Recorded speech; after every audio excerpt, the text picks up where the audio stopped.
All right. So we're on. We'll come up with a goddamn name, and we'll come up with a... It's not.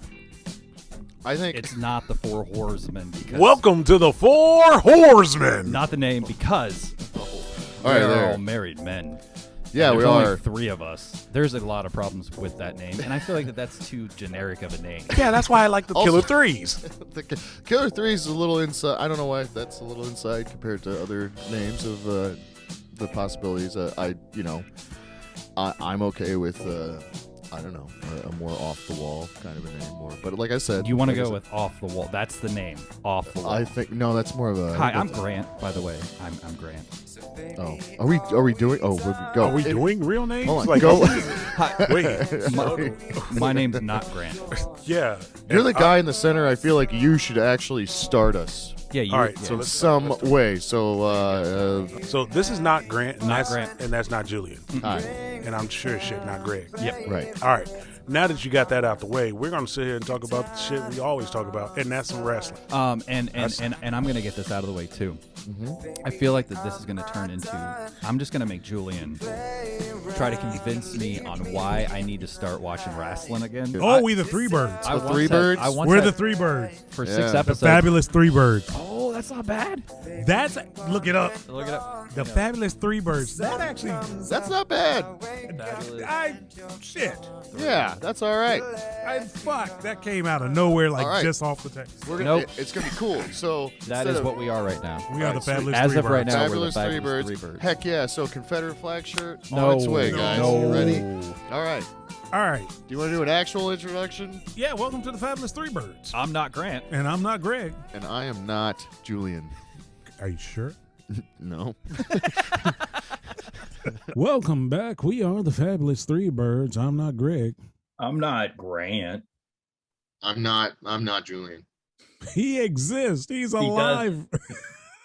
Yeah. He's for real. And what we're going to do here, first off, we like to thank everybody who's actually listening. And if it's your first time listening to us, you're in for a treat because we're going to talk about some shit that you're probably not ready for us to talk about if you haven't seen Backlash yet or haven't seen Raw yet or haven't seen SmackDown yet. I'm You just mean telling like me? Me? Yeah. Just me? Is that what you're talking yeah, about? well, I was just going to say it's going to be a spoiler alert. So you might as well just get ready right now. But Right. we've had some interesting things happen in the world of professional wrestling / sports entertainment over the past week, and I don't know how to dissect the majority of the things I've seen over the course of 6 or 7 days now. It's starting to seem like wrestling itself is on 7 days out of the week now. Yes. I think Yeah. that's why I mainly had to take a break. Of just like I can't keep up with this anymore and live a happy life. Yeah, I mean, it's really between the pay-per-views, between the multiple actual promotions, you get lost. You get, discombobulated a little bit, and you go, okay, what's today? Which pay-per-view is this one? And truthfully, when I cared about NXT, Saturdays also were the thing, and I was sitting there like, oh shit, yeah, it's NXT time, and now Yeah, I you can don't- tell the yeah. difference with caring, man. It's like I had everything down. I knew what I was doing. I knew what day it was. I knew what was actually happening, and I was excited about it. Yeah, And now, now it's like, I didn't even know that Backlash had happened until like I saw something on Instagram afterwards. I was like, I thought that was next week. Like I have no idea the schedule. I don't know how NXT works anymore, yeah. to be honest. Yeah, I'm trying my hardest. I'm trying my hardest to get it back into NXT in this new style, this new brand, this new whatever you want to call it, and it's hard for me because I'm not a 5-year-old child. So you can't just impress me with colors. I'm sorry. That's not going to work. They also, with Nikita Lyons, they're going for the other demographic, which is the horny grown ass man, I guess. I don't know what they're doing, and they have very silly. It is definitely 90s gimmick, stuff all over again. The generic Italian. There's also the generic Italian characters, a throwback to the stereotype days, right? That was almost refreshing. I mean, but I feel like NXT is just clips on Instagram now, right? It's not really a thing. Besides Mandy Rose and Oh yeah, but again, Braun Breaker, what is it? Right. That's what I'm saying. What is it? She's held the title for 200 days now, and I'm like, wow, I didn't even notice. So she's been down. It just feels like a demotion, right? And it's like, it's weird. It's But like see, we're celebrating a demotion for 200 days. For straight. her though, I don't necessarily believe it's a demotion for her. Like No. literally, you couldn't put her in the top tier, and we talked about this last week. You can't put her in the top tier of women in professional wrestling or women in the WWE and expect her to actually succeed with the rest of the field. That just wasn't gonna happen. She looks good, but you got Charlotte on one hand and you have Mandy Rose. People are going to go for Charlotte. You got Becky on one hand, you have Mandy Rose. People are going to go for Becky. Like, there was no way for her to succeed in, SmackDown or Raw while these women exist. So the best place for her is to go back to NXT and just dominate down there. I mean, and the worst thing that happens is maybe she learns something. And then you do put her, against a Charlotte and go, this isn't that bad. Well, yeah, because she's working now. She's literally working. This is her working where we in the olden days would never have seen her yet. Yeah. This is her doing that work. And then when she comes up the next time, boom, she's ready. Versus not being ready, because that's what they do. They like put the fast track on these ladies. And the guys too, to get up and get into SmackDown and Raw so we can look at them versus look at their skill, and they're not ready half the time. So, which Ciampa's up now, right? Finally. Yeah. Okay. Finally. And I think that was a mixture of, because Ciampa never wanted to go up in the first place. He made the mistake of actually being comfortable in NXT. Yeah. And then when all the shit hit the fan, then he was like, oh shit, I might not have a job. Right. And it was like, you can go up. What is he? Did like Triple H adopt him or something? Like they got incredibly close, and it's like, where'd that come from?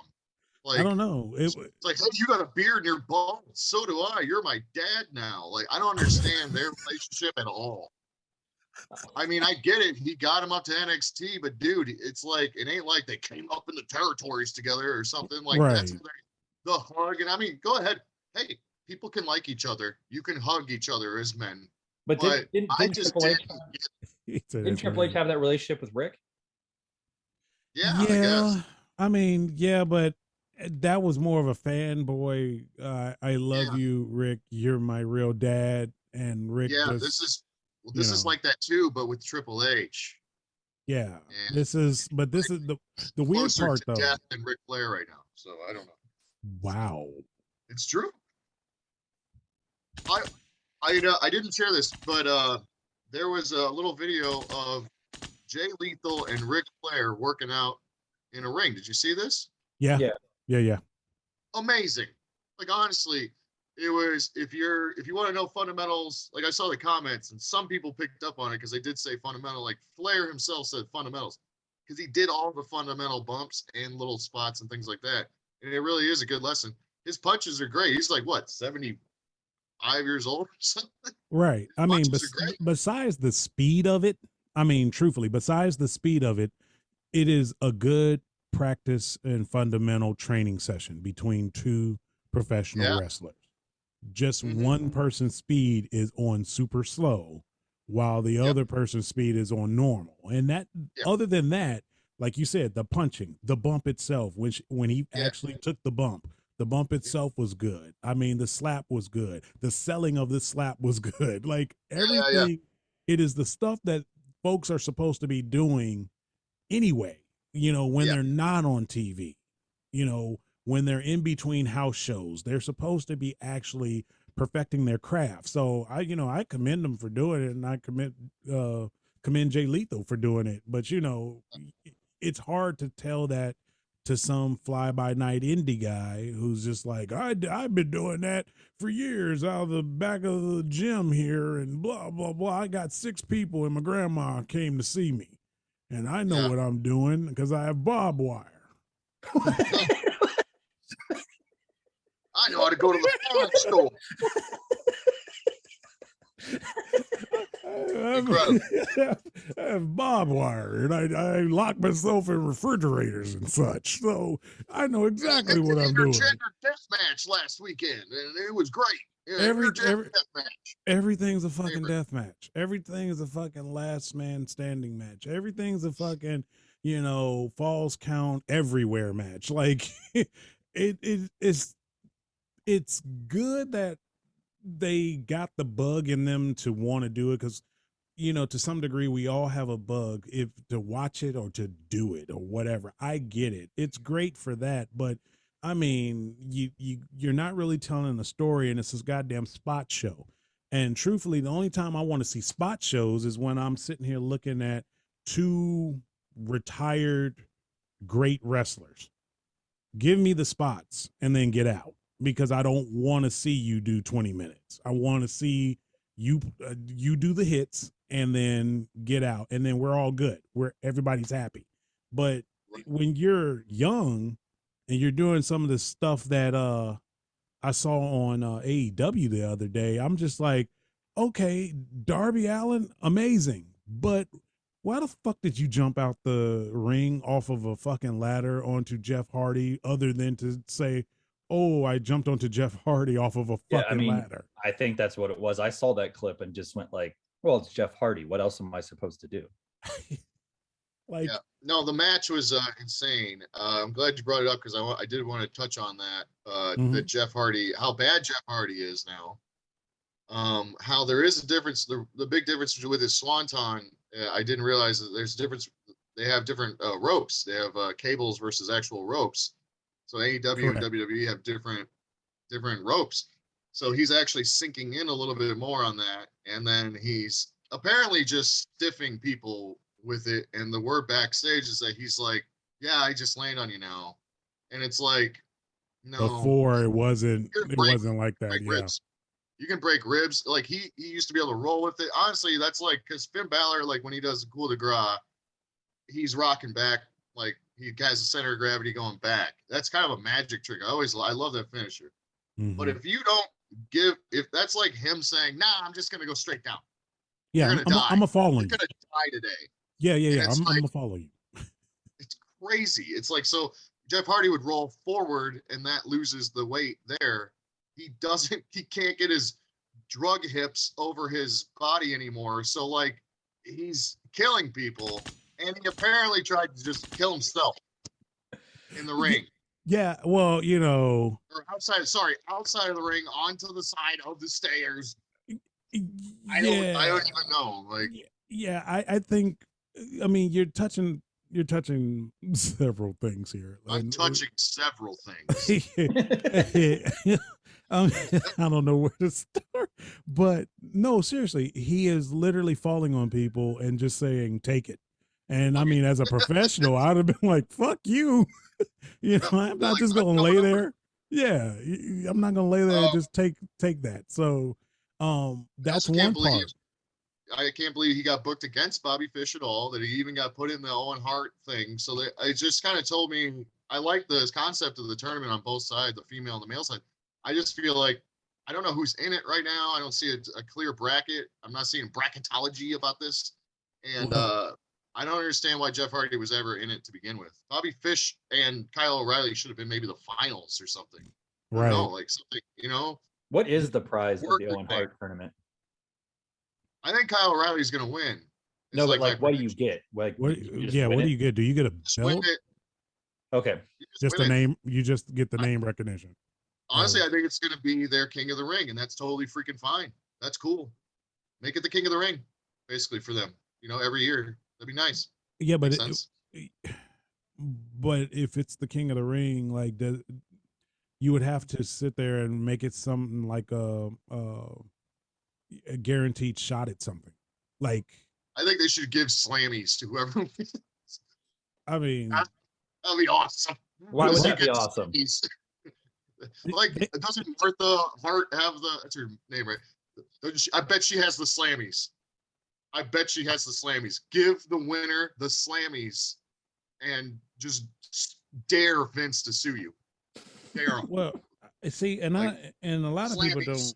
A lot of people don't understand what actually happened there. So, and if you're listening to this show, you should know what happened there. But without going deep into it, this is the first time I believe Dr. Martha Hart has allowed her husband's name to be used in any type of professional wrestling. So this is a very big deal. And I just we're 3 years in. I keep trying. I really keep trying. I don't want to slam AEW. I really don't want to slam AEW. I don't want to slam Tony Khan. I don't want to slam, his fandom, his markdom, whatever you want to call it. But at some point in time, you have to finally get somebody in there that's just not trying to cash a check, that actually gives a shit about the product, so that you can have some longevity, because it's great right now. You could be 3 years in and your fourth year, you're done. I really would like to see this go longer than a cup of coffee. So somebody's going to have to like pull on his coattail and tell him what is popular in the house for the house show may not always be popular for the national audience. You have to play both sides of the fence here. You can't give everybody in the room everything that they want and throw a camera in the room. You do that shit when there's no cameras in the room. And I think that's where he's going down. He's going down that whole path of, see, the AEW fans love this. And I'm like, yeah man, but he's getting kind of overridden organically, I think, from time to time, just the way the audience is reacting to things. Like with the Young Bucks, they're not like completely fanboying over them anymore. So looking like they're gonna eventually, but there's no focus. So, and I blame some of the other people. So like, why aren't we just they already fucked up. Like they should have did the Hardys they should have just kept the Hardys off TV, obviously. Because look at what we got next week, man. In the tournament, are you kidding me? Adam Cole versus Jeff Hardy. Okay, can we semifinals? Wait, can we just say this? Like, can we actually agree that whatever shine Adam Cole had is gone? Like whatever WWE shine, whatever NXT shine. Yeah. Adam Cole is a shell of himself. We can agree to that, right? He's trying to get it back, but it's really weird. It's like it's too late. It's not the same, right? Like it's when Orange Cassidy. This is what the problem with Orange Cassidy was. You can pop at Orange Cassidy's gimmick all you want. He popped me before, but when he beats a dude, you sort of sit back and you're like, oh, wait, what? Oh, he sucks now. And it just sits on your brain, and that's what happened to Adam Cole. And then they're like, no, title shot, and then but it's not the. I mean. It's not the same. And I don't know what that is, because people go, all right, it's this person going over to AEW and I can't wait for the reveal. Okay. The reveal happens. Boom. Then what? It's that AEW has a problem with what to do with the person after the reveal. Well, yeah. The only person that's actually, I feel like he's kept going, even though I think he's off TV now, is Brian. They're fucking that up right now because he was your best heel. I wouldn't have him off TV. Well, yeah, but I mean, I wouldn't have him wrestle every week, but I wouldn't have him off TV. But you're putting Punk out there. Anybody care about Punk? Well, they oversaturated Punk, except for Julian. Yeah. Oh man, we're all loving it. He doesn't. He's having matches, and they're. He has I don't know. I'm not down on too many of his matches. I think he had like one or two that were kind of like, maybe we shouldn't have even bothered with this one. But for the most part, he doesn't waste his appearances. Brian, of course, does not waste. Like every time he gets in the ring, I just want to watch, because that's he's the man. Money. Yeah. But then he's had some of the best squash matches. If you go online and you take a look at when he was the king of the indies, the way he would do squash matches, fucking awesome. Like they were so fucking awesome. Like it was like everybody was in on the joke a little bit, but he would seriously go against a total jobber and he would not give the guy anything. And it was like, that was the gimmick of the match. You got to see this shit if you haven't. He did it a bunch of times. I don't know the names of the other guy, but if you just kind of Google or whatever, Dana Bryan, American Dragon squash matches, fucking awesome. And I thought he was going to start doing that here, but he does it in a different version. Now he beats the shit out of you. So like, I'd say his wrestling has changed. Yeah, he could do some things now he couldn't do in the PG era of the WWE. That's the thing. I mean, and that's what we're talking about here, folks. It's not slamming the WWE like, oh, this is another show talking about how bad the WWE is. No. We're not slamming. We just know that the market has changed and their viewership has changed based on their market. So therefore, if they're going to be PG, there's a lot of things that you're accustomed to that you're just not going to see. Sorry. Yeah, but I'm also on the other camp of like, I don't like fucking hearing people like, we should go back to the Attitude Era. That was so, it's like, go back and watch some of that shit. Yeah. It wasn't any good. No, it was cringeworthy majority of the time. And then it had like sparks of, oh shit, that was good. That right there, that happened this week out of the past 6 weeks. See, we have this revisionist history like a mug when we sit there and go, the Attitude Era, the whole fucking time. 52 weeks out of the year, the Attitude Era had probably 10 weeks of good. Yeah. If you think about it. Now, 10 weeks of good. You wouldn't have an Austin and a Rock. I'm fine with that. And you wouldn't have a DX and PG. But to say that everything in the Attitude Era was good is bullshit. Right. And it all comes down to story. There's still great stories. I mean, Daniel Bryan, the B+ player story, that was all done in the PG era, and it was fucking amazing. Right. And then let me rephrase. I would say 10 weeks of great, because there was some good for the rest of the time, but 10 weeks of great where you would say, I have to be here next week. I have to watch. Now, Katie Vick's not doing that, and fucking Mae Young giving birth to a hand is not doing that for me. No. And, you know what I miss, and I think what really people miss when they think about that is the Nitro format, and that's sort of what AEW comes close to on their good nights. And if you know what I'm talking about, just that's what I miss. I want the Eric Bischoff formula for a freaking TV show because it fucking works, dude. That was the shit when they were on top all 83 weeks. That format was how you fucking do a show. I mean, it was open hot, all that. Open hot, it closed hot. It gave you a match that you were like, well, I'll get a beer and watch this at the 10 o'clock hour. Like the in between, so the halfway mark, they gave you something, or they left you with a cliffhanger of a promo backstage that bled over into the new hour to give you a little bit of time to see Juventud go against La Parca. But there was always, and now this is actually nostalgic in retrospect, there was always like 15 minutes of Steve Mongo McMichael doing something. Carrying that damn dog is what he was doing. That man ate up time on that show with some silly shit. He would be fighting with, but it's funny now when you look back on it, you see the Jeff Jarrett, Deborah, Four Horsemen shit. I'm like, this sucked, but it's funny now. I don't know why. It's so much better. He was learning that again. Shout out to Mongo McMichael, because number one, from being from Chicago, he's always going to be a bear. He's always going to be a world champion. Number one. Number two, he's not doing too well with his health, and we just hope that gets better. But what we were watching with him wrestling was him literally working.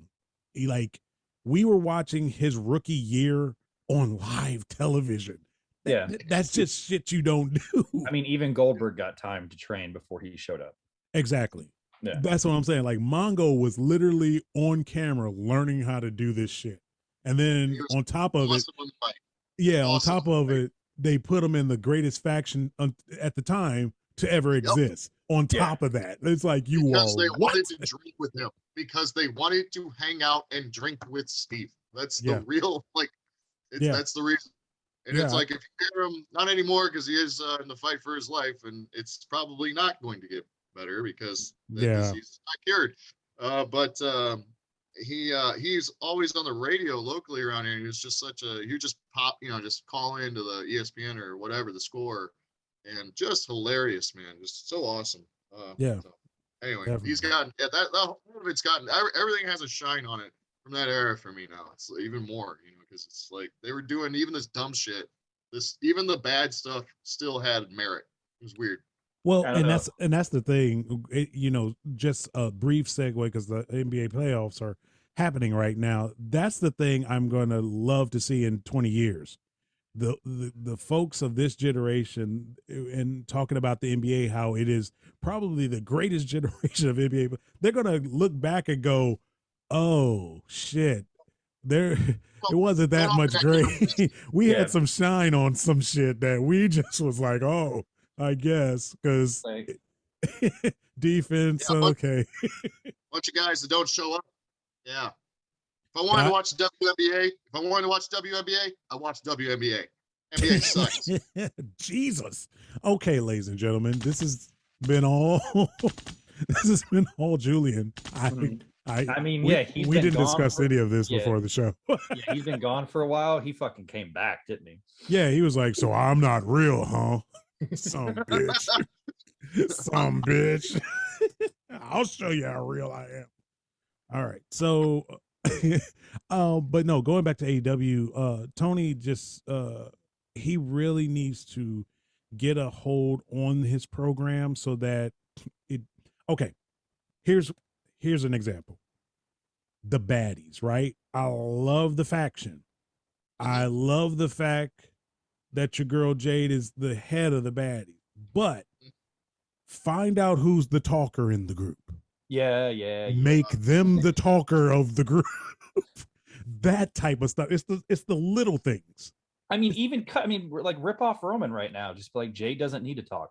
Exactly.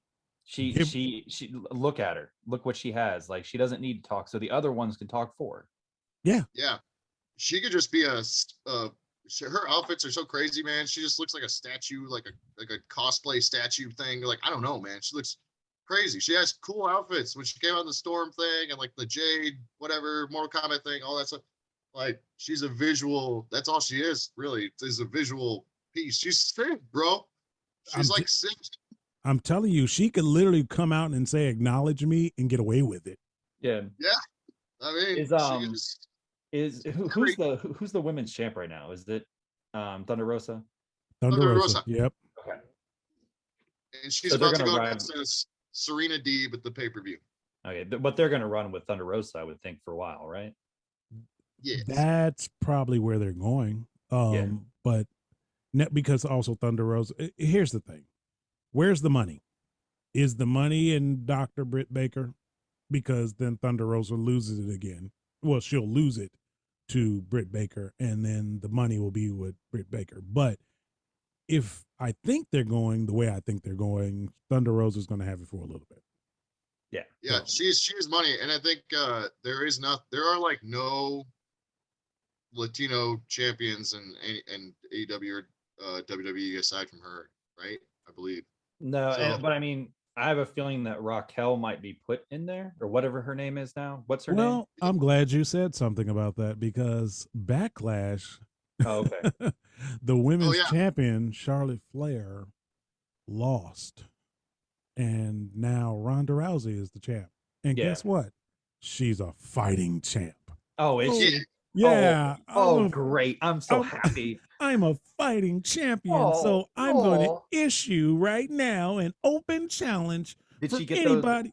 Did she get those words out of her mouth? Did she actually fucking say it? Yeah. Okay. She actually said. Now she's happy. It's weird. Her promo work got better once she got the belt. So it was almost like, you don't put this fucking belt on me, I'm just gonna make it the worst fucking time of your life. I'm gonna go out there and pretend like I'm just reading the shit right there. I swear to God, this belt needs to get on me. And they were like, fine, put it on her. And then she, like, her promo work got so much better. Okay. Yeah. So dude, she has like a Hollywood makeup team that she brings in. Mm-hmm. She doesn't use like their hair person. She uses like, it's freaking like Tyra Banks's like hair, because they posted a picture of her hair. It looked pretty cool, right? I mean, it takes forever to put those special corners in. She gets like America's Top Model dude who does movies, dude who does model shit. She brings in a fancy makeup artist for just the raccoon thing or what. Like, I don't know why you need to go all out like that, but she's like, dude, she's getting like 5-star pampered Hollywood treatment. Yeah. Yeah. When she does these shows, man. Well, what happened was she issued the challenge, and guess who came out? Raquel Rodriguez. I say, is that her name now? Her last name changed, right? Yeah, they changed her They last gave name. her a last name. They let her have a last name. Yeah, it's Raquel Rodriguez. That means her name must be like Hernandez or something. Like nowhere. Yeah. Yeah. Whatever. So it's weird. You know what? And shout out to Samantha Irvin, because here's the thing. If you don't know who Samantha Irvin is, she is the new announcer the WWE has. I swear to God, I think she's gonna hurt herself. Did she roll the R's? Is that what you're talking about? Oh, she rolled the R's, but I swear it sounds like she's gonna her esophagus is just gonna fall out, because she hits it hard when she says Ricochet, man. Michael Buffer started that shit. I know, but she is literally hitting it hard. And I'm like, good Lord, how can you keep that up all the time? So Raquel Rodriguez comes out and says, hey, I'll accept your open challenge and I want to wrestle you, yada, yada, yada. It's an honor to get in the ring, but today I'm the baddest woman, yada, Skippy. So they're already doing this fighting champion thing with Ronda. So be prepared to see Ronda Rousey more often than not, but I don't know if they're going to do it the way they need to do it. Like, they need to treat her appearances like Brock's. But what are they doing? Are they taking, because Roman's going to be off TV, Charlotte's going to be off TV. Do we know why Charlotte's off TV though? Is it just break time for her? Maybe. Okay. Shit, dude. Yeah, I don't know. Well, we'll keep an eye on the Soch, see where she's at in Mexico. Because that's probably what's happening. That's what I'm saying. Like, is it break time? Is it just time to? Well, I know her husband isn't working. They're not married. Oh, they're not? No. Oh. So that's what I'm saying. They might just be getting married. Oh, okay. Okay. All right. But then they just break up. I don't know. This is like the most gossipy thing I've ever followed ever, is those two. But I'm rooting for it because, as a person of mixed heritage and whatnot, I would love to see a third generation, a Mexican Ric Flair is what we're trying to Mexican little Ric Flair. I'm already buying a ticket to MSG to see this kid, and he's not even a zygote yet. I'm excited. So Ricardo Flair, Andrade El Idilio. and like, he ruined the name, didn't he? Yeah, that's what I'm saying. Like, he's the one claiming mixed heritage, and he can't even fucking say it. Del Idolo, okay?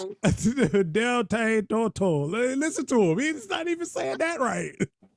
What are you doing? Mauricio Del Idoro. No, it's Andrade Del Idolo. I don't actually like the name. I think he should. Can he just be Andrade, or is that taken? I don't know if that's taken or not, but he should just be Andrade. Like, I don't know why you. By the way, it's like really? Essentially, yeah. So, with that being said, if she's gone, and then you said Roman's going to be gone. Well, no, Roman's like lighter scheduled, I guess. Okay, because they want him to act. So yeah. Okay. Is he going to be the next Fast and the Furious? No, he's not. No, because Rock's gone.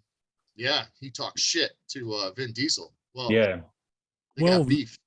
Well, it's Vin Diesel's fault. 100%. There's no way it's The Rock. Why is it not The Rock's fault? Because what? Because Vin Diesel is a little bitch who can't control his emotions. That was not Grant. That was not Greg. No, that was me. Vin Diesel is a little bitch, and I guarantee he's just head up his own Hollywood ass. And The Rock don't play that, so I'm on The Rock's side. I don't need any more details. Wow. So having to look at the story to find out exactly what's going on, I know for a fact that there was some type of tweet or something where Vin Diesel basically said, "We would love to have you back for the last one. Let's not let this ruin, you know." No. Yeah, there was a thing that happened. No, Yeah. Vin. No. You fucked up a long time ago. All right. And I think the thing is because he did the spin-off, the Hobbs and Shaw. Yeah. Uh-huh. I hate all these movies, by the way. They're freaking terrible. I tried watching the 9th one the other day. I got so stupid in like 5 minutes. I forgot. I feel like you're talking to the wrong crowd here, because Greg knows the story behind why I love them, but I love those fucking. I will go with you that 9 was kind of rough, but it wasn't fucking bad. Oh, dude, come on. What are they even stealing? What are they even doing now? What are they doing? What is going on? Why was Michelle Rodriguez and Vin Diesel living in a cabin? And whose baby is that? Because he's gay, so we know, Who's gay? Who are you talking about? Wait. Okay, so everything just There's nothing wrong with that. It's just that, No. Vin Diesel had a relationship with Chris Hemsworth's wife when he thought Michelle Rodriguez was dead. Was dead. Yes. in real life. No. We're watching a movie. You ask whose baby it is. It's We're literally talking about scripted entertainment, and you're getting this confused. Just Dude, that fast. He said, "What in real life?" That sentence made sense in the real world too, though. That because she's a wild lady. And So let's just be clear here, folks. He's being very subjective right now because obviously he wants to be part of the bloodline. Yeah. And this is his audition for the bloodline, I guess. I don't know, but Rock, he is totally on your side, completely on your side, 100% on your side. So loyal to the soil. Loyal to the soil. I don't know what's going on here now. I don't know. I don't know why I went for this mic. It's not plugged in either.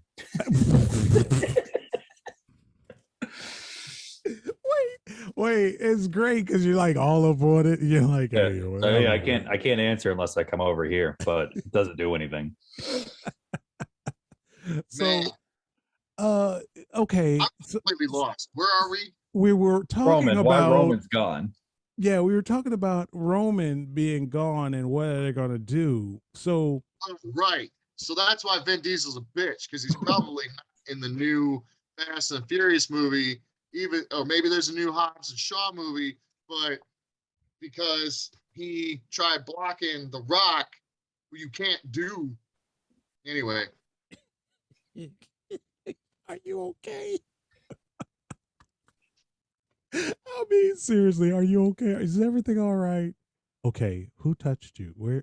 Okay, point Vin it Diesel on the. He touched. I don't have a doll.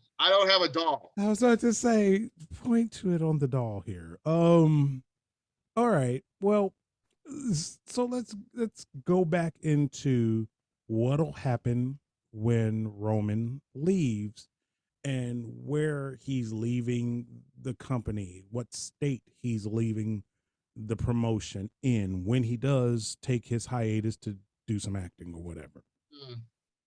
Right now, the bloodline is the biggest thing in the promotion, probably the biggest thing in sports entertainment, probably the biggest thing in professional wrestling, as far as factions are concerned. I mean, that might be a surprise and a shock to Chris Jericho, but fuck.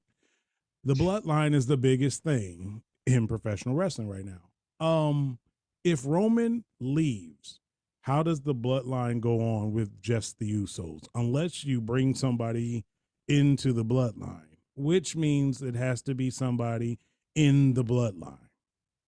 Don't they have one more cousin in NXT? NXT? Yes, they do. Yeah, but that's not enough to fucking carry anything. No. You could. Can they pretend one of the tall guys is Samoan? Don't they have a tall guy? Tall guy?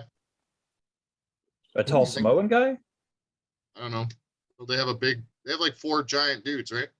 Did they get rid of some of those people? He's still there. Oh, what is he talking about? The what's the tag team that Paul Ellering used to? Oh, the Authors of Pain. Yeah, they're been gone. Like they're gone. I don't think we need about those guys. We don't need another tag team though, man. We have the Usos. Yeah, yeah. I mean, well, I'm saying in the bloodline, like. No, you're right. I get you. I'm just saying, like, who would you put? Like, would you Tamina? Yeah, but give her a knife. I would be mad if Tamina went in before Naomi. But her well, here's the thing. Well, Tamina, her dad's from Fiji. Like, yeah, that's Yokozuna wasn't Asian either. No, I'm saying like, we all know that Yokozuna was not Japanese. But yeah, I could see it. I could see Tamina before Naomi. Only reason I don't see Naomi, and follow me here. Only reason you want Naomi is because she's married to one of the Usos, but that's not bloodline. That's through marriage. So, other than being married to one, she has no ties to the bloodline. So what? Tamina gets in just because of her heritage? Like, is Tamina part of the family? No. She's adopted part of the family. Like, she's more adopted than being married into the family. I mean, yeah, because Nia was actually part of the family, right? Yes. Okay. So, oh my God, that will be a swerve for. Oh, dude, you want some fucking heat? Bring Nia back and see what happens. And you bring her back and put her in that damn. I don't want that to happen, but I know, but do you know how many people will be so upset? Do you know how many people would turn off the television and go, you know what? Fuck this. Fuck yeah. Like, I'm done. I am fucking done. So you could put Samoa Joe in there, the only one that's not part of the family. Right. Well, he's gone. He's not there. I know. But and he's going against a mystery opponent next week, by the way, in the Owen Hart tournament. So this tournament has mystery people in it, and that's part of my thing where I'm like, maybe you're not booking the tournament right. Well, yeah, there's so much he's not doing right now. He's not. Don't want to bounce back, but he's not giving the talent, the real talent, the opportunity to do what they do best on the microphone. He's also putting pay-per-view type matches on regular TV. He's like, there's so much he's not doing right now. The few things that he is doing right, that they kind of overshadow. But if you step back, or if you see it from 30,000 feet, you'll know he's not doing some things right, and that's just because of experience. That's right. That's him being 3 years into this business, plain and simple. Yes, and I have to push back on the idea that the bloodline is the biggest thing in wrestling, and this struggle to see what they do without Roman. Well, that's because it's not really a good. It's not really an overstable in the sense of the word, the true sense of the word. I think the best thing is whatever MJF is doing, and that's the Wardlow MJF story. Well, that could be the best story. Yeah, that's what I'm saying. That could be the best story, but I mean, as factions are concerned, probably just what other faction is actually better? You can't say the fucking House of Black. You can't say like. No, but I like them. I don't know why they're. Does Edges have a name yet? Yes, I'm glad you mentioned that because of Backlash. Yeah. We'll guess what Backlash. Guess what happened there?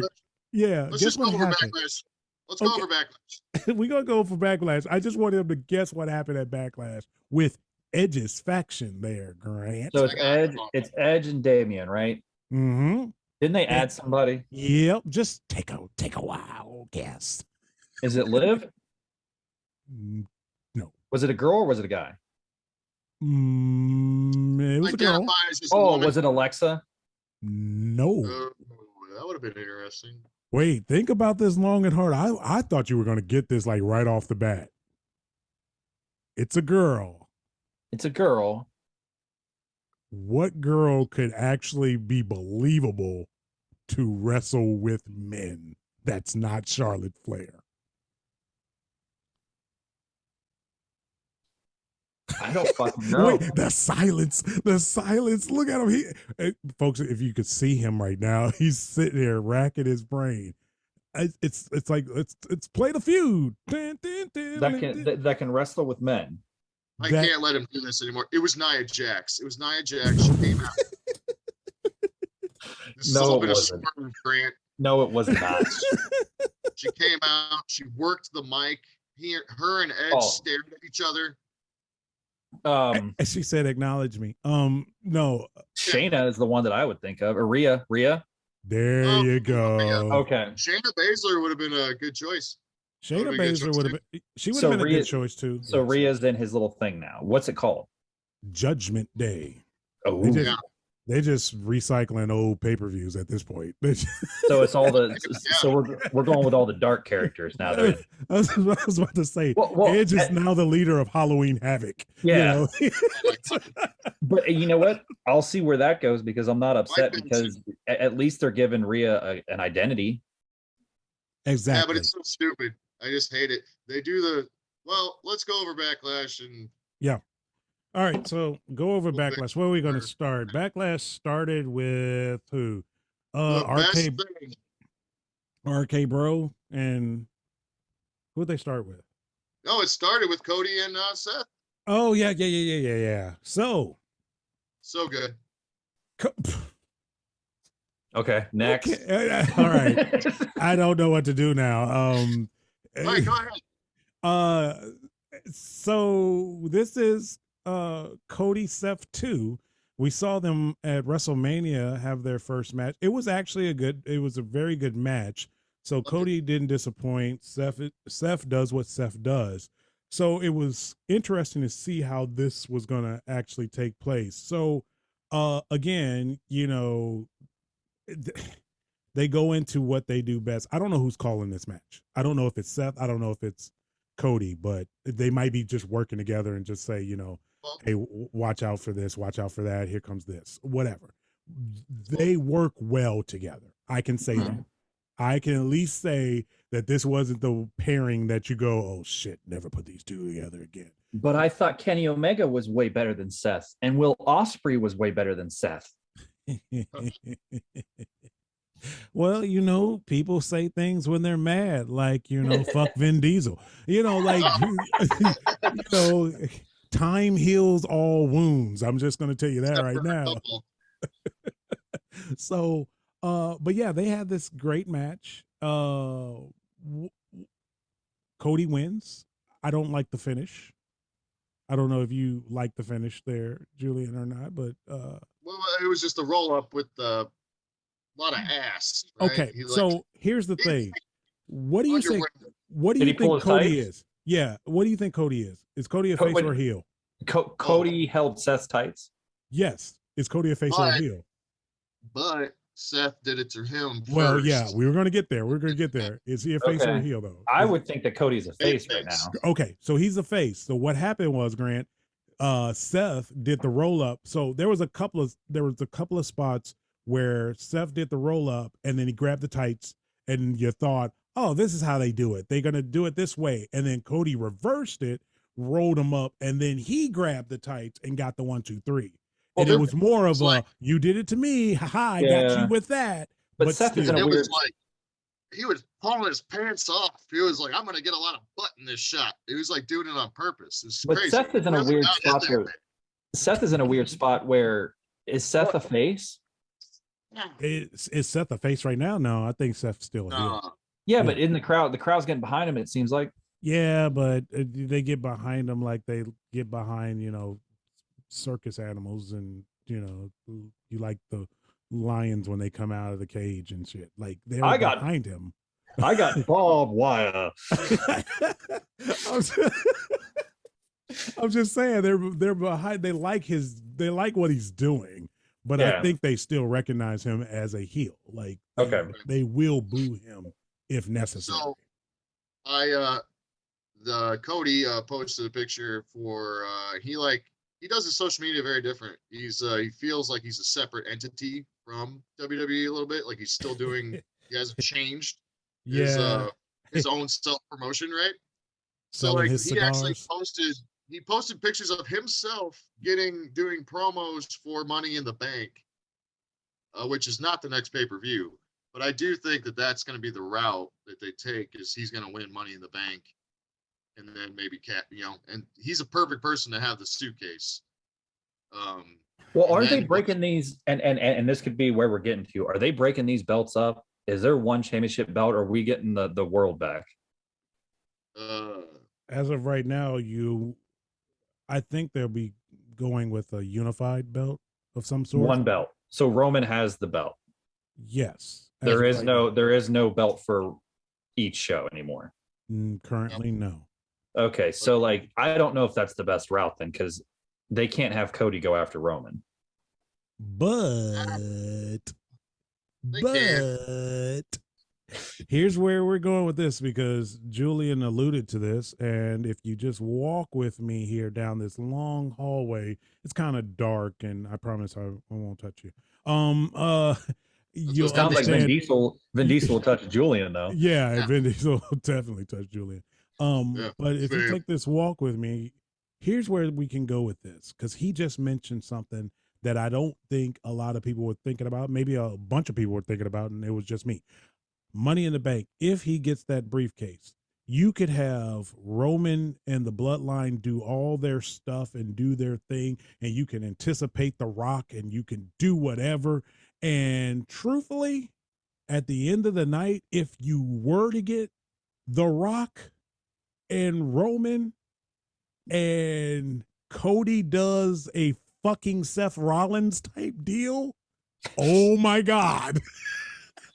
Oh my God. Because that does both, right? Because yes, then you're not having The Rock lose. You're not having Roman lose. Exactly. Like, dude.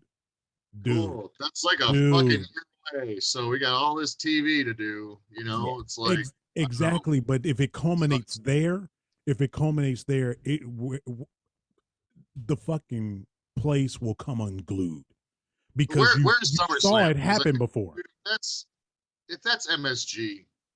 No, I'm saying if this happened at WrestleMania, I'm saying this was in LA.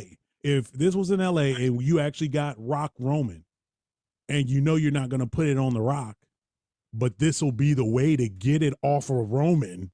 Yeah. Oh my God, the place would come unglued. Oh. So I just checked. SummerSlam is in Nashville. So I don't know. My thing was that I think Cody is going to win the title in MSG. That's where whatever. That would culminate. That would finish the story, of course. But I don't. Yeah.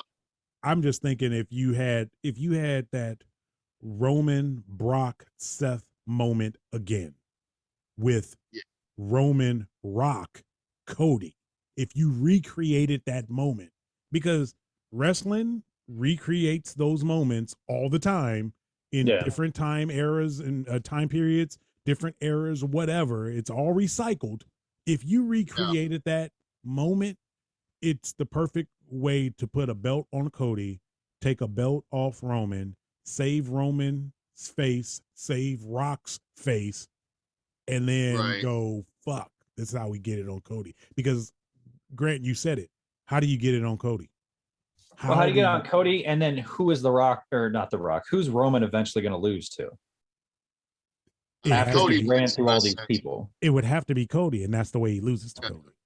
I'm not seeing any pay-per-views so far in the schedule that are that's been released anyway that are scheduled to be at MSG. I don't know if Survivor Series is going to be there. Which Survivor Series needs to be better this year, because that was like the worst one last year and the year before. Dude, Survivor Series is never really that great anymore. Ever since they started the brand, it's definitely the worst of the big four, but it's also had some of the most amazing shit. Yeah, I mean, like, give me an actual story that they have to have team. I'm tired of the brands going after each other. Yeah. So here's the thing, that worked well for Night of Champions type shit. Yeah, because then you could have brand loyalty. Your Raw champion versus the SmackDown champion, yada yada yada. But either put teams together that make sense or don't do it. Like this Well, that's is what I mean. I still love the yeah. 2014 one with the team Cena versus the Authority before Yeah. Sting showed up, obviously. But like even that story of there's a reason why they were fighting, and you had Triple H and Stephanie on the outside.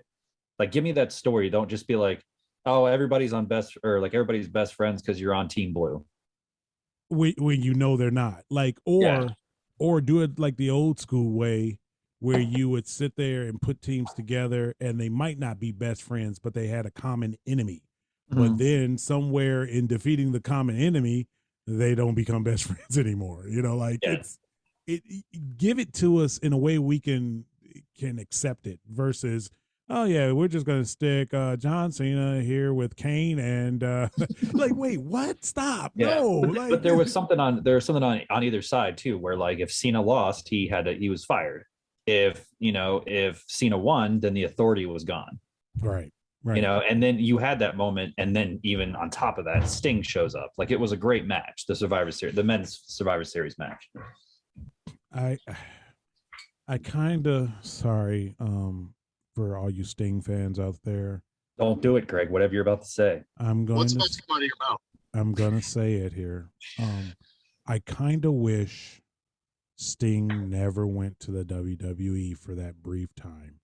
Oh, because well, yeah. I don't think they did him justice No.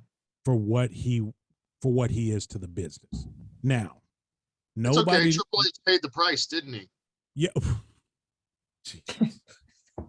God. Oh God. I mean, he's just come back. He's just gonna keep going. God bless America. You reap what you sow. Okay, well, I'm just saying, minus the actual injury from the buckle bomb, no one thought that was going to happen. Obviously, that was a freak accident. But I do not believe that the trajectory they had Sting on was going to be beneficial to his legacy. Like, No. yeah, I could see the writing on the wall of what they were trying to do. They were trying to say, okay, we know you love him, but we didn't create him, so fuck him. And they see didn't it. want to do Taker. This is bringing back bad memories. Yeah, they didn't want to do Taker Sting. So yeah, I wish he's been nice and cordial about the whole experience with the WWE and Vince and whatever, but Because he walks with the Lord. yeah, well, yeah. I mean, that's what happens. Very now. nice guy. Yeah. So, but I really wish that that time period didn't happen for him, because it just didn't. To me, it just didn't do him justice. I like his work in AEW is just absolutely amazing. I think AEW. It seems that AEW treats him very well. He has some control over the actual character, and he's having fun. Whereas the WWE would have been bent on destroying a character outside of something that they created. And people go, well, they didn't do that to Ric Flair. Ric Flair is the anomaly. Like, I hate when people use Ric Flair as like the everyday wrestler. He's the anomaly. They couldn't destroy him if they tried, and they tried. Documentary even almost had him gone, and he's fine now. So, I mean, that's different. But like anything that Vince doesn't create, he tends to try to destroy if he gets the opportunity to, have the rights to their services. And I just thought Sting was on that way because now Cody is your new example, right? He's your new. Well, see, and in this what leads me into the Cody thing. I think Cody is going to be in the anomaly stage because he saw what Vince did to his dad. Yep. He did not want that and left. He created the American Nightmare, actually became profitable because this is costing Vince money on the front end. He's going to reap on the back end. I think Cody is in a position to write his own ticket in the way Hogan did. Will I think Cody be as big as Hogan? No. Fuck no. No. But like, as far as the control and power and what he's going to do and who he's going to do the job for and how he's going to do, I think Cody has all that. And that's shocking because a lot of people don't get that. a lot of people don't get the Undertaker type of deal. So, um, yeah, dude, it'll be interesting. It'll be very interesting to see if this actually, comes to fruition, and Cody is standing there at the end of WrestleMania when everybody thought they were going to get Roman Rock, and and Cody standing above all of them holding that belt. Like, dude, I'm telling you. Well, you better copyright this shit now so that when it happens, we can say that we said it first. Right. Well, somebody from the here's how arrogance works. I believe somebody from the WWE is listening to our podcast, but somebody's listening, going, "Fuck, that guy just let the cat out of the bag. Hire him." Well, he's got to be better than half these people. Yeah, we've burnt some time on this, but Cody is like the most interesting thing in wrestling, aside from as an individual. I think we've established now Bloodline, maybe as a stable, Cody as the individual, MJF and whatever he's doing is the best. I think the best shit. Whatever story you call it, story. But which we should have a nice deep dive on the Wardlow stuff, maybe next time or something. But we can get it. Yeah, we can definitely get into Wardlow, because I think Wardlow is in the Braun Breaker category, where they are what this business needs. Yeah. Really, and they just have to be treated right. Like Wardlow. So far, so good. yeah. So far, so good on Wardlow. Like I don't have complaints. I really don't. I don't have complaints. So, I want to see, and we could dive more into Wardlow, because even that includes the MJF thing, because MJF being probably the best heel in the business right now. Yeah, he is. Yeah, and so being that, though, doesn't guarantee you the quote unquote championship success, but I mean, MJF is, I don't want to say this as people think it's like a slap to his face, because it's not. It is very high praise. There's a reason Roddy Piper never needed a belt. Yeah. In his whole career. MJF is on that.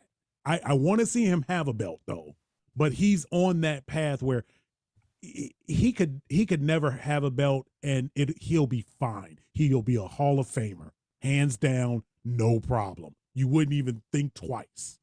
That's the path MJF is on. But like I said, I want to see him have a belt. I think he wants to be Piper with the belt. I don't want to derail us completely off of Backlash, but yeah, I think he wants to. I think it'd be interesting if it's a secret goal of his to be that, or if he looks at it like, I want to be Piper, but with Piper with the belt. Because Piper also got held off from getting it, so like he didn't need it, but also he definitely got. Oh yeah, they jumped twice. him. Yeah, yeah. Somebody jumped him in line, and then that became the cruel joke. At that point, something like that. But also it was super babyface territories wherever he was. So yeah, pretty much. And really, Hogan, you got Hogan twice.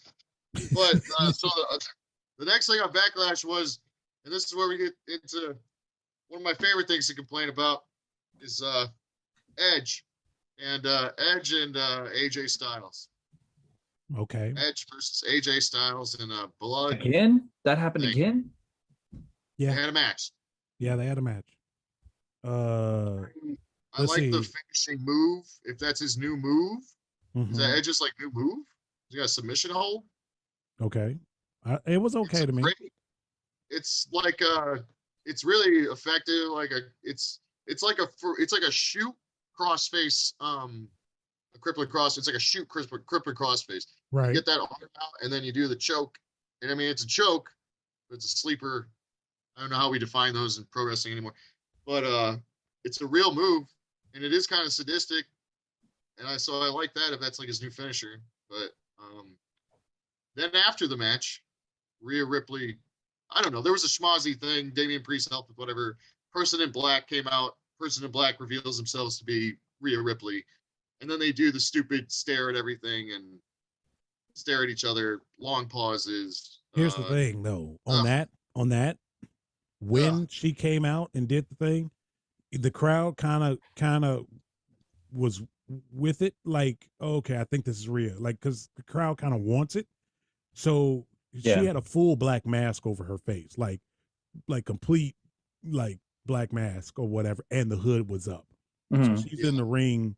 She's in the ring on one knee, posing like the Undertaker, and praising Edge basically. And he tells her to rise, and then she takes it off. The crowd pops. Yeah. That it's her. So I'm cool with that. So the universe wants this to happen. And here's the thing: when they did the playback, the recap on Raw, they dubbed over boos. They did. Yeah. Oh. They dubbed over boos. Like we're idiots. Yeah, and then they got some shots. They got some shots for earlier in the night, probably when they were watching, the dark match of people just staring. Yeah. In the video, oh yeah, that was good. Yeah, so during the package, Grant doing his what was that called? Battle Dome? The Battle Dome. Oh my God. So, but yeah, it was interesting that they did that, because the crowd literally popped when it happened for real. Yeah. And then they put the boos in there. So, and they were just popping because she's not in a tag team anymore. She could be doing anything. She could have just like pumped out. She could have just jumped out of a cake. But if it meant that her and Liv Morgan aren't in a tag team anymore, well then, hooray! Yeah. Well, if it meant that her and Liv Morgan, or her and goddamn Nikki ASH, or her and any fucking body that they've been putting her with, that doesn't make her a dominant force, that's what they're happy. They're happy that she has a direction. I mean, it's not bad being under Edge if you're gonna do it. No. Yeah. I hope she isn't actually getting under Edge.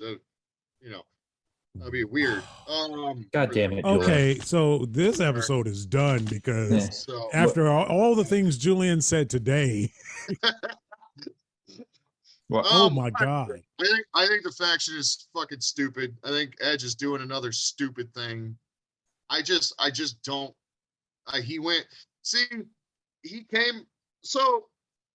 the show Vikings, and he was a super heel and like a murderous. He was great, and he had this accent. He's just a burly, ancient Viking, evil guy, crazy guy. Mm-hmm. And so he's basically doing that character now, but this is like after he came back and cried, and everybody's genuinely happy to see the guy come back, right? And it's like, good for you. And then he does all the cringy stuff, and then I'm on record with the Randy Orton stuff. You know how I feel, and I don't like any of it. And now he's doing another silly thing where I think it's sort of helping Damian Priest, but I feel like Damian Priest was on his way up and they screwed that up, and I feel like they screwed up Rhea Ripley. Now this is like a reset button for both of them, but it's happening with evil for no reason Edge, WWE style heel crap where they just stare and milk everything, and they're like sadists for no reason, and it just psychology wise, it's dumb. It doesn't make any sense. And it's just like an excuse to make him a heel and have him sit in a chair and stuff. I don't know what it is. It's a cool look for Edge. It is a good character. It's just how we got here made no sense. But now here we are. So I guess we just got to go with it. And that's how Edge is all the time. It's always something stupid. And we just got to go with it. And I'm fucking tired of it, man. I have so few good things to say about Edge's career. So few. And it's been so long. It's such a long run. It's like 50 years of Edge. He's been doing this since he was 2.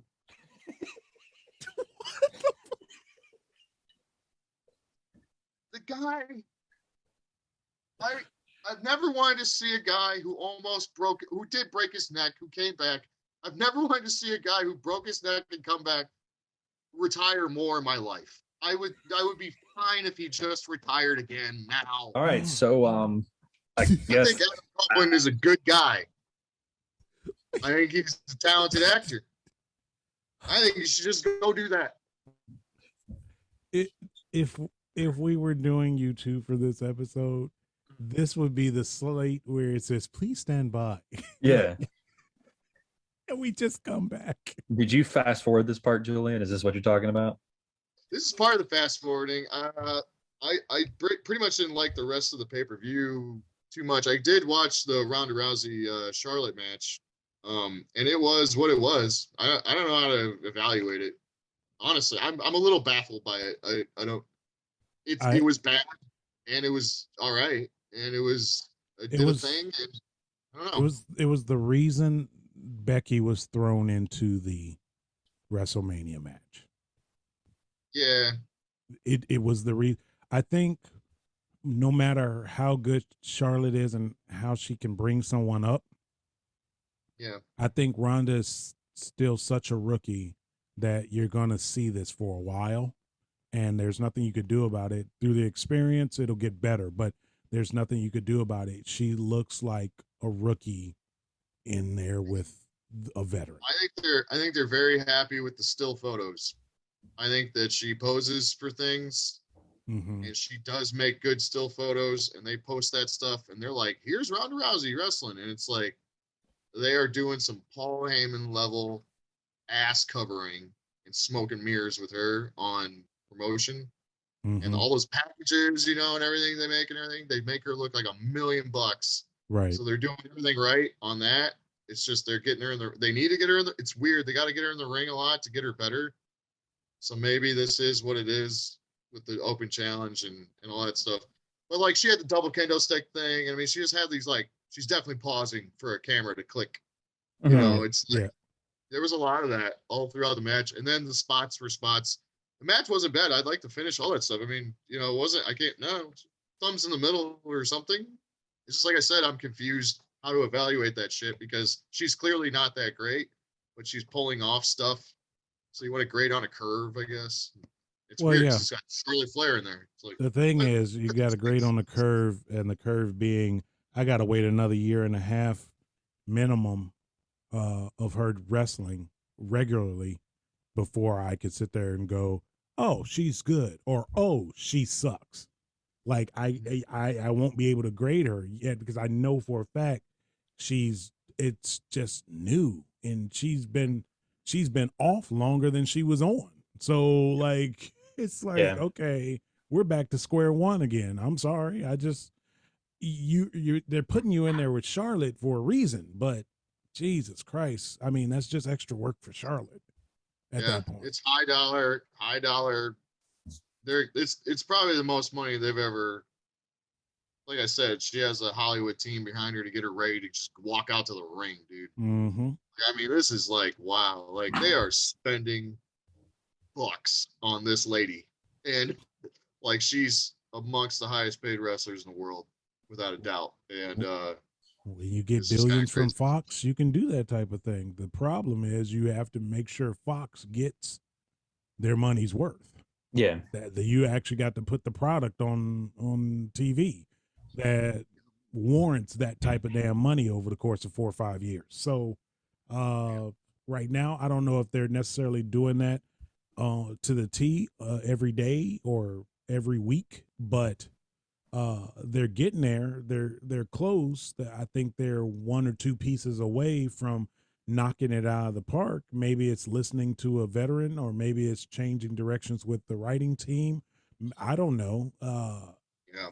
But they're 1 or 2 pieces away from actually getting to what I call the promised land. But if you're going to have Roman Reigns go away and you're going to have Charlotte Flair go away, you just shot yourself in the fucking foot. So now we have to build. That's why I'm saying you have to like literally put all your eggs in the Cody basket.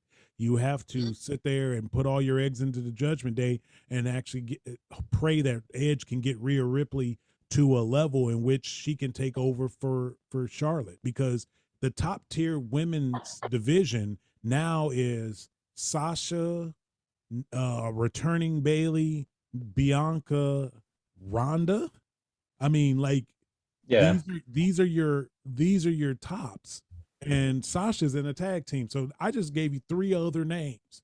So you best believe you need to make Shayna Baszler and Rhea Ripley supernatural, because they're going to need to carry this division while Charlotte's away. And I don't know what you would plan on with Bailey, but let's be clear. At some point in time, sorry, Naomi, Sasha has to be a singles wrestler again. Sorry. Yeah. No, it's going to happen. So she's going to have to, go for one of those belts to keep this train on the tracks. These are your money makers. I mean, you might be throwing your eggs in the Lacey Evans basket. Okay. We'll see. We'll see. I mean, we'll see on her. I don't know what they're going to do with her yet. Yeah. Got a great story. I mean, I'm pulling for her. I'm rooting for her. Jesus Christ.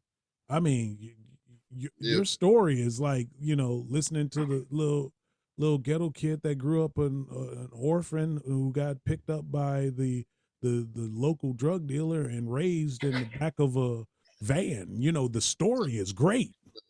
Yeah, that's not the story, but I mean, yes, it's like that. No, we know that's not the story, but I'm saying, like, if you heard somebody sit there and say, "I'm successful," I didn't really this see is a my messed story. up childhood. I didn't know that one. Yeah, supposedly he was a Marine, right? Or no, there's some family issues too. Yeah, she's a Marine. Oh, she's a Marine. Yeah. There's family issues as well. She was an amateur stud girl wrestler in high school, in colleges. Yeah, so she was a stud wrestler, which is weird. Like, I mean, that explains like that she's in great shape and everything.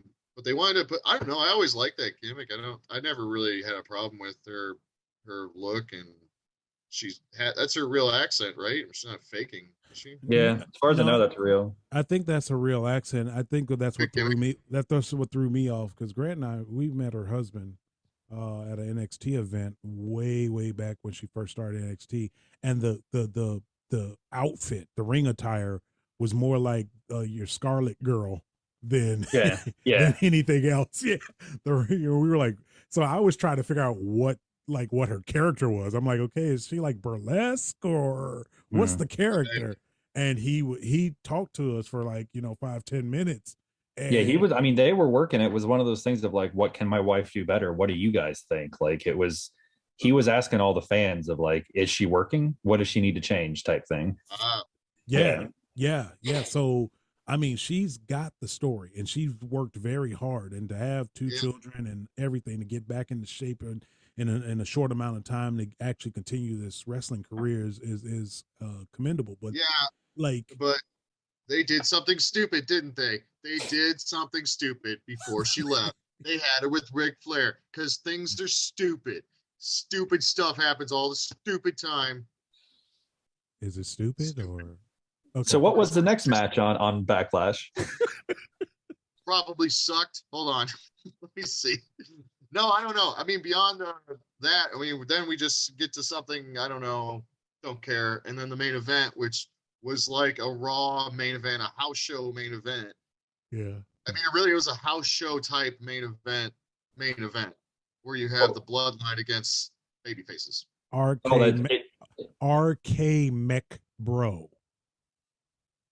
What the hell is that? It's RK Bro and Drew McIntyre. Versus the Bloodline? Yeah. All right. Well, this episode can be over. Like, we're good. I know. That was it. RK Mech Bro. Yes. That's what you missed, Grant. Okay. Well, you guys can talk. I'm good. The match was dumb. I hated it. Some people are kinder on it, but I'm not, because I am tired of seeing I'm tired of seeing matches that involve 6 people. Or I'm starting to get tired of matches with 3 and 4 at this point, because of the way they do them. Because they have somebody sell on the outs. This is why real tag team wrestling needs to come back, because you can't do this anymore. Everyone's on it. Where somebody sells like a punch and they just take a nap under the ring. But like WWE obviously tells them to hide from the hard camera shots. There's just like stupid shit going on that's just for television, and it just fucks up the whole match. And I disqualify all of these matches where they do this. You just reminded me something, and I said I was going to ask you guys on this show, on this program today. You reminded me about speaking of stupid matches and just the rules. Was the Edge uh Phenomenal One's match no disqualification? Okay, know. Grant. So here's what happened. They're having the match, right? Then here comes the Archer, right? He comes out, gets in the ring. Mm-hmm. The referee does not call the bell. No. He gets thrown out. Who came out? Somebody else came out. Finn Balor? Was it Finn? No. Oh boy, they could add Finn to this group too, No, though. no. I'm saying, didn't Finn come out to kind of go after the Archer? Maybe. Yeah. Maybe. So, but either way it go, referee did not That's what ring they're this gonna bell. do. They did not ring this bell. And there was nothing beforehand. Like there were no chairs. There were no like. No. They were just having a match. No. And so then Rhea comes out and, interferes or whatever. And the referee calls the 1, 2, 3. But there were like 2 people that showed up Beforehand. in this match, and no ref going disqualification, ring the bell, yada yada. Yeah. AJ Styles wins this thing. And I thought about it later that night. I went, wait a minute, was that like a no DQ match? I don't think that was a no DQ match. They do that a lot, man, where like halfway, like they won't announce a no DQ, but then it just will be, or vice versa. Like it's the same as I have the problems with the refs that never count. Oh, like when you're outside the ring? Yeah, those people be outside of the ring for like a minute and 40 then the minutes ref won't count or do anything. Yeah. So it's just whatever. I don't know. I don't know if they just forget this stuff or it's just like, oh, no one will notice. And then like, yeah, we do. Yeah, I noticed, and I went, Yeah. what the fuck is that? So I just wanted to ask you guys, but go ahead with your rant, Julian, about, Well, everything no, being now I'm stupid. just worried because it does make sense to include Finn Balor in the Judgment Day and that they bring out the demon and fucking But he's whatever. going to fight the Judgment Day with his Bullet Club man partner. Yeah, but then they're going to get kidnapped, thrown in a trunk, and viscerated. Oh, Jesus Christ. That's what's going to happen. I They're didn't think there'd be a Viscera reference on here. They're going to get Midianed, bro. Because everything is the Ministry of Darkness. There are 2 Ministry of Darkness factions now. There's the Black Triangle of fucking whatever. What are they called? House of Black? The House of Black? House yeah. of Black. Black The House of Triangle of Dudes. fucking darkness. Like he went all the way around. He was like, they're the House of Triangle of Black They're pancakes. The Decahedron of Darkness. That'd be great, actually. You get a 10-dude faction. Just fuck it. Call them all the Decahedron of Darkness. That'd be amazing. I just want to know about the House of Black. Like it started out so cool, and I don't. It's all right. I don't fault Alistair a lot on this, but maybe Alistair has something to do with this. I don't know. Right now, it's turned into such a fucking kids magic trick. Yeah, it's a fucking fashion show. Those guys come out and he has clothes, right? Aleister Black has a clothing company. Yeah. And we're talking, this is high goth fashion, dude. Every time they come out, they just look fabulous. Dark. So like he's doing this to sell clothes. Got scarves, bro. They got so many accessories, like a hood thing with like a kind of wizard skirt or some shit.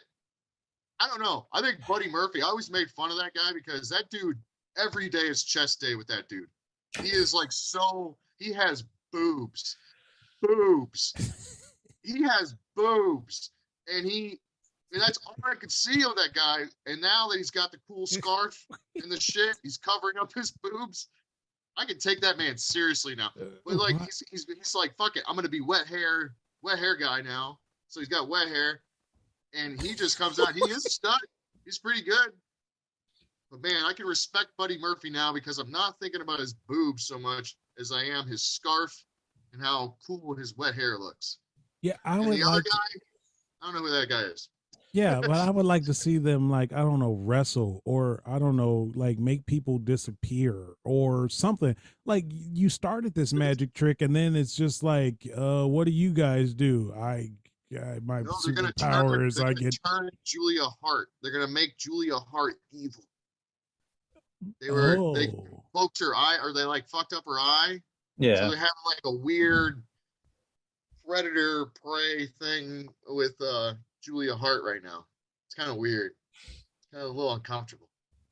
but that's evil. Okay, Did you evil's say not kinda, comfortable. did you say it's kind of a little uncomfortable? Just kind of a little uncomfortable. It's kind of cool. They were trying to get her to hit them with the chair. I don't know, but that's dumb because now we're in the age. Well, yeah, we're done with backlash. Fuck it. But so yeah, AEW has the two. There's a third Ministry of Darkness, and that is the Triangle of Death. Is that what that's called? The Black Triangle. I don't know because you keep bringing up triangles and like. Well, because it's the Bastard Pac, the other red guy. I don't know what he keeps bringing this triangle up. It's like the three faces of fear. Triangles. There's too many triangles. So there's the Penta Oscuro, which is dark. Okay. Dark Penta. Okay. And then Phoenix, just regular Phoenix, but we put a scythe in his hand, so he's evil. And then the Bastard Pac, he's from like the West End or something, which is evil enough. And he's got wet hair, which is evil. With the wet hair. You gotta have, dude, if you don't have wet hair, you're not evil. You can't be evil with dry hair. The most evil Triple H ever, hair was soaked. Oh my God. Edge, he's evil again. Look at his hair. It's wet. Oh my God, what is going on? Bastard Pac. When he's just Pac, he's basically got a fro. He's got nice poofy hair. When it's the Bastard Pac, wet as the ocean. So I don't know what it is about being slimy and wet. Like you just cannot use a towel when you get out the shower when you're evil. Hell no, you air dry everywhere. That's being a heel. But anyway, yeah, those groups are fighting, and I don't know why. If that rant didn't make any sense, it's because it's inspired by some fucked up booking. So, like, forgive me. As much sense as the booking is what you're saying. A little bit. You got like all these heel on heel things and evil on evil things. It's weird because it is literally that. It's evil versus evil, right? And that's the thing about heel versus heel matches. Sounds weird sounds like you can't write that story, right? When you just break it down like that. It's good versus evil, right? Yeah, I don't know. Not on the indies, I guess, where we have intergender death matches and act like that makes sense. I have barbed wire. I have barbed wire, so I have to beat this woman with it. Oh, GCW. It's stupid. Fucking stupid. Wrestling sometimes is so fucking stupid. Can we wrap this up? Well,